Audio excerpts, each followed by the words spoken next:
Imagine this. Tomorrow morning, you wake up inside your own cat's body. You open your eyes, but they're no longer the eyes of a human who can tolerate all kinds of things. They're Garfield's eyes.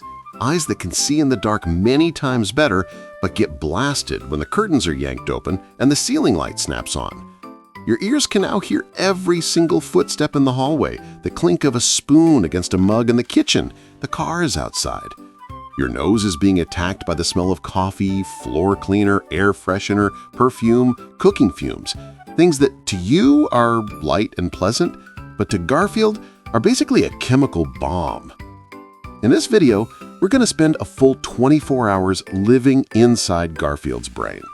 From the morning when you turn on music, pull the curtains open and slam the door, to midday and afternoon when the vacuum cleaner is roaring and the kitchen is flooded with smells, then the evening when you hug your cat to watch TV under harsh white lights, and finally 3 a.m. when Garfield wakes up to live and you're the one yelling, "What is wrong with this cat?"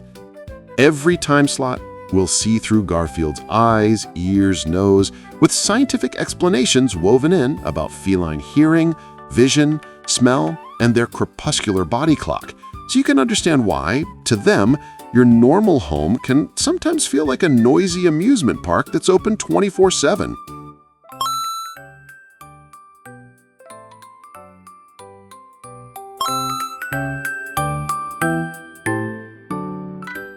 I am Garfield. I'm curled up in a warm sleep when, click, the bathroom door closes. To you, that's just the sound that starts a normal morning. But to my ears, which can hear frequency ranges you never even notice, it's like someone just slammed something right next to my head. Before I can recover, I hear the chair scraping across the floor, a cup being put down on the table, the clinking of knives and spoons in the kitchen, the kettle starting to roar. Each sound is small on its own, but inside my head, they all blend into a thick cloud of noise with no off switch. Biologically, a cat's ears are designed like a super-sensitive radar system. Just a rustling leaf or the tiny footsteps of prey in the wild are enough to make us jump up. When you put that system inside a sealed apartment, the prey disappears, but the alarm system keeps working at full capacity. Any sound of curtains being pulled, slippers dragging down the hallway, the lock turning, all of it gets logged by my brain as something is happening, pay attention. So your morning, full of sounds that are no big deal, is equivalent in my brain to a construction site running non-stop. That's why every morning when you look at me, all you see is a cat lying stretched out, ears twitching, head slightly raised, eyes half open, with a face that looks like I don't care about anything. In reality, I am not calm at all. I'm just trying to stay still, trying to endure it, because I can't shut off the noise the way you can, and I also can't tell you this is way too much. A small myth versus reality here is this. You think, my house is quiet, we're not that loud. The cat is probably used to it. But for Garfield, it's a daily rainstorm of sounds. The only difference is that I have no way of complaint in words other than ears that are always on high alert and a head that never truly gets to rest. If you want my mornings to feel less like a construction site soundtrack, try closing doors more gently, avoid throwing or slamming things, and don't blast music the moment you wake up. And most importantly, give me a truly quiet corner with a place to hide. A high shelf, a tucked-away corner of a room, a covered bed. Somewhere that whenever you start your morning show, my brain still has a little pocket of silence to retreat to.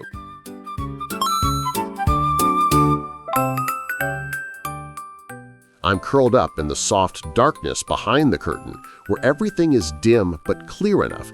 With my eyes, just a small trace of light is already enough to see the whole room.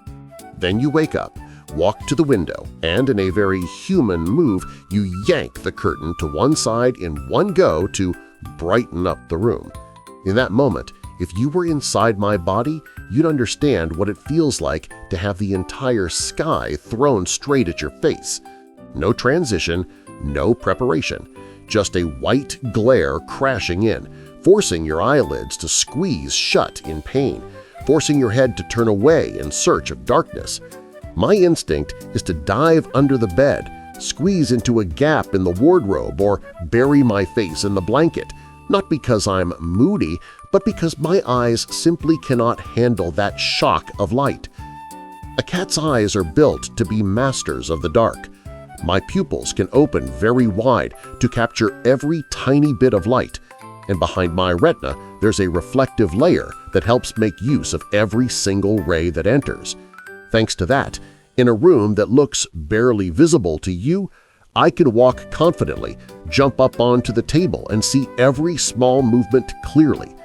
In return, all the things you call light to make it less gloomy – harsh white ceiling lights, sunlight blasting straight into the room, a bright screen snapping on in the middle of the night – with a light-sensitive system like mine, all turn into direct attacks. That light isn't just a bit bright, it's overload. The myth versus reality here is quite simple. You think the room needs to be bright so the cat will be happy. It can't stay dark and gloomy all the time. But for Garfield, that slightly darker lighting that looks a bit dreary to you is actually the safest, softest, most comfortable range of light for my eyes. I don't need the room to be gloomy all the time. I just need to have a choice, a place in the house that isn't blasted by direct light where I can retreat when things get too bright. If you don't want mornings to turn into headlights shining straight into your cat's eyes, try pulling the curtains open slowly, letting the light enter more gently instead of yanking them open all at once.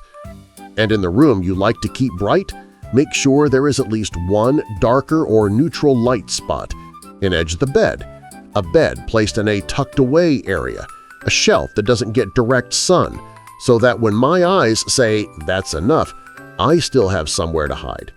You can still have your bright morning, and I don't have to start every day with a shock of light.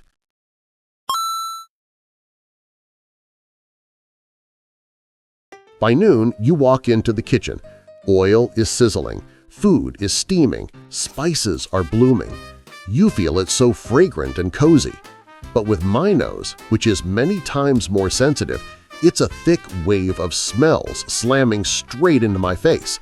Oil, meat, smoke, dish soap, all mixed together with nowhere to escape. Then you mop the floor with scented cleaner, spray some air freshener, put perfume on your wrist and walk past me. Every step you take drags a new scent trail through the air. A cat's sense of smell is made to detect territory, familiar scents, danger. In an apartment, just as the home smell has had time to settle into the couch, the blanket, my fur, it gets covered by a new layer of chemicals again. If you were in my body, you'd know it feels like being locked in a small room where someone opens 10 perfume bottles at once and then shuts the door. Each scent – oil cooking, food, smoke, dish soap, floor cleaner, air freshener, perfume, raw food – is a different layer of color stacked on top of one another. Every step you take, every time you walk by, that scent trail sweeps across my face. I don't have the option to breathe less, and I don't have a door I can open to let some air in the way you do. All I can do is turn my head away, lick my lips, squint, or back away to a more distant corner. Small signals that most humans ignore. You think a house only feels clean if it smells nice. The cat probably likes it too. But for Garfield, less smell, stable smell is what actually feels comfortable. I don't need a scentless house. I just need it not to turn into an open perfume bottle all day long. If you can, avoid using air fresheners or essential oils or strong cleaners right where I like to sleep. When you mop or spray anything with a strong smell, move me to another quiet room, and only let me back when the smell is faded. You still get your nice-smelling kitchen, and I don't have to live in a smell laboratory every afternoon.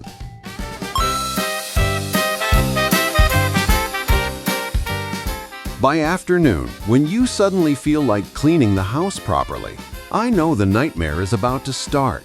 You drag the vacuum cleaner out, plug it in, and 1 second later that roaring monster starts screaming across the floor. To you, that's just machine noise. To my ears, which are good at picking up both very high and very low sounds, it's a thick, vibrating wall of noise drilling straight into my head. Every time you push the vacuum past, I don't just hear it. I feel the vibrations traveling through the floor into my paws and up into my belly. My only instinct? Run, hide, disappear somewhere far enough away. When the vacuum stops, I barely have a moment to recover before the TV comes on. The volume is turned up, action scenes, music, laughter, and dialogue all pour out. Add the sound of doors opening and closing, your phone calls, furniture being dragged.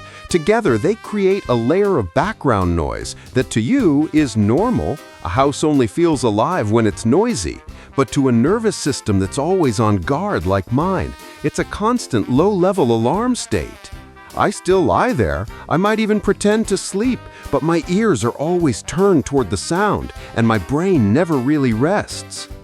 Sharp hearing is what helps cats survive in nature. Hearing the rustle of prey, the snap of a twig warning of danger. But inside a home with no off switch for the world, that system becomes a trap. You see a cat that hates the vacuum and is scared of loud noises, while I see a small body that has to endure a daily storm of sound with no choice in the matter. You think it stays home all the time, it'll get used to the noise eventually.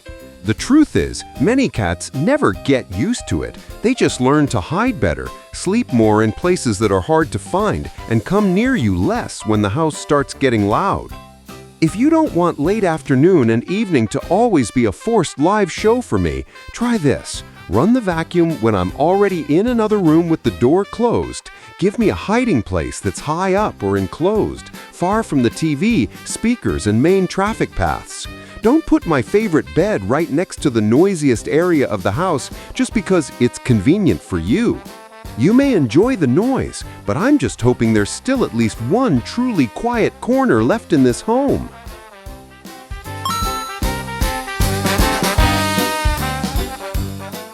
At night, you shower, spray on some fragrance, climb into bed, and see me curled up at the edge of the blanket. You reach over, pull me in against your chest, pull the blanket over us with one very simple thought in your head. I'll cuddle the cat and fall asleep. What's happening in my body at that moment? The strong scent of freshly sprayed perfume right by my face, the heat from your body, from the blanket, from the mattress, wrapping around a body that already has a thick fur coat. Every time you turn over, your arm tightens a little more, and my escape route gets narrower. My eyes can still pick up the flicker from your phone screen, even though you think it's completely dark now. You feel cozy, I feel cramped. By instinct, cats can truly enjoy sleeping near the person they trust, but we always need an exit route.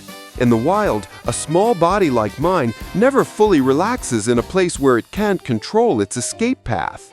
When you hold me too tight, my brain doesn't record deeply loved. It records being held, hard to turn around, hard to get away.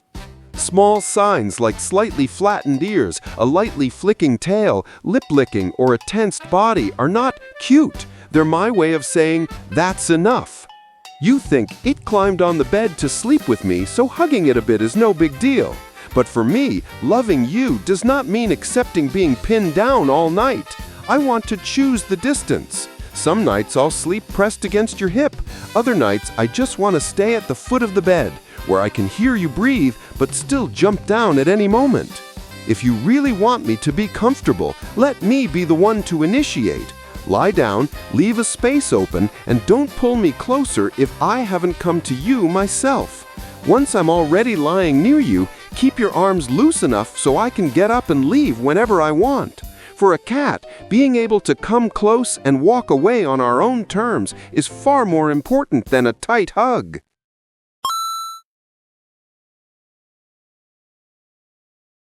You're fast asleep.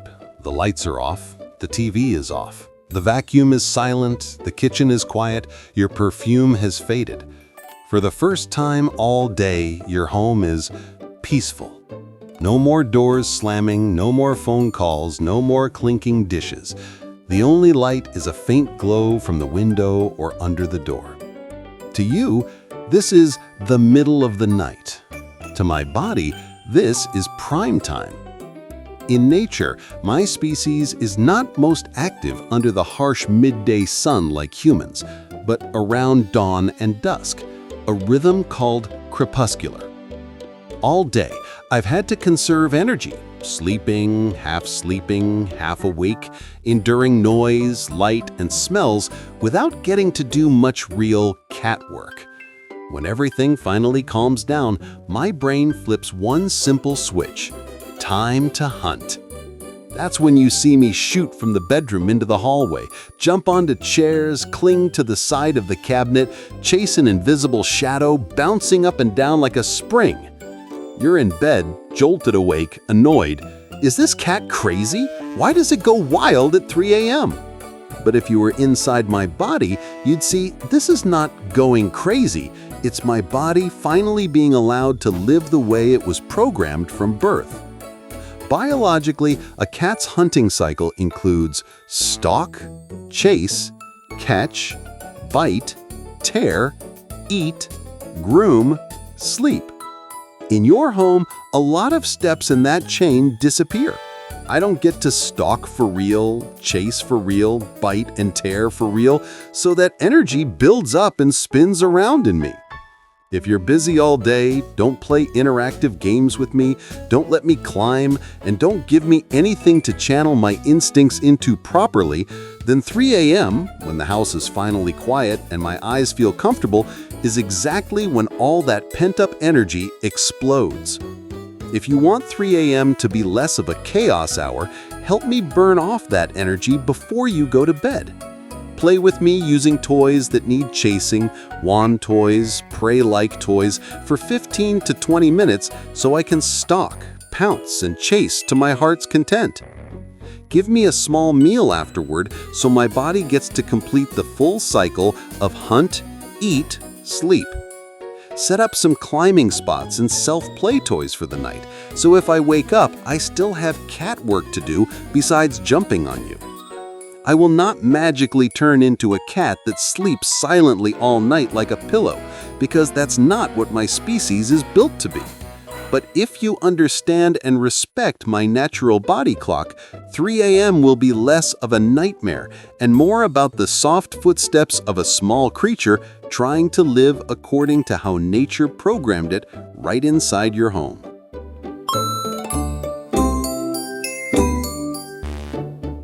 When you look back at Garfield's day, the mistakes stand out pretty clearly. We always think, my house is quiet, a bright room makes the cat happy. A house only feels clean if it smells nice. But to Garfield, it's a whole storm. Doors, chairs, music crashing into her ears, curtains yanked open so light slams into her eyes, floor cleaner, air freshener, perfume, cooking fumes, layered over and over in her nose. Just a little gentler with your hands, opening the curtains more slowly, choosing products with milder scents, and letting your cat stay in another room while you mop, spray, and clean is already the first step to making this home less brutal on her senses. The next mistake is turning the entire house into a noisy stage without giving your cat a private backstage. The vacuum cleaner, TV, human voices, doors, all happening right where they eat, sleep, and use the litter box. And when night falls, we squeeze them in our arms to sleep, hold them tight against our chest, then get annoyed when they explode into running and jumping at 3 a.m. Meanwhile, for a body designed to be most active at dusk, the evening before bed is exactly when they need to play out stalk, chase, catch according to their instincts, have a small meal afterward, choose their own distance, and always have an escape route instead of being pinned in place all night. The 7-day checklist is very simple. Adjust one small thing each day. One day, practice living more softly with your noise. One day, tweak the lighting and keep one dark corner for your cat.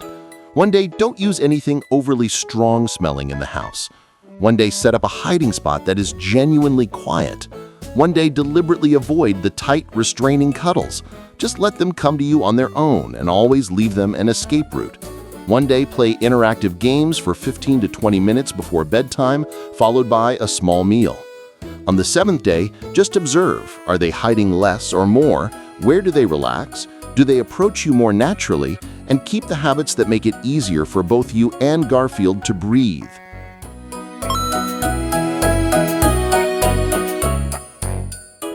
Now, let's go back to your own body. You're still you, but maybe after living on loan for 24 hours inside Garfield's brain, your familiar home suddenly looks, well, completely different. Louder, brighter, more overpowering in smell, and much smaller compared to that tiny body that has to brace itself to endure it every single day. The final question is simple. Do you want to be the person who makes your cat learn to silently endure, or the one who is willing to adjust the world just a little so they can truly relax in this home? If this video has made you look at your cat with a different pair of eyes, please like it, subscribe to the channel, and share it with people who are raising cats but still casually blast loud music, spray perfume, and yank the curtains around every day. Every single share from you can change the entire life of a cat you will never meet. Don't forget to comment below with your valuable experiences with your own cat at home.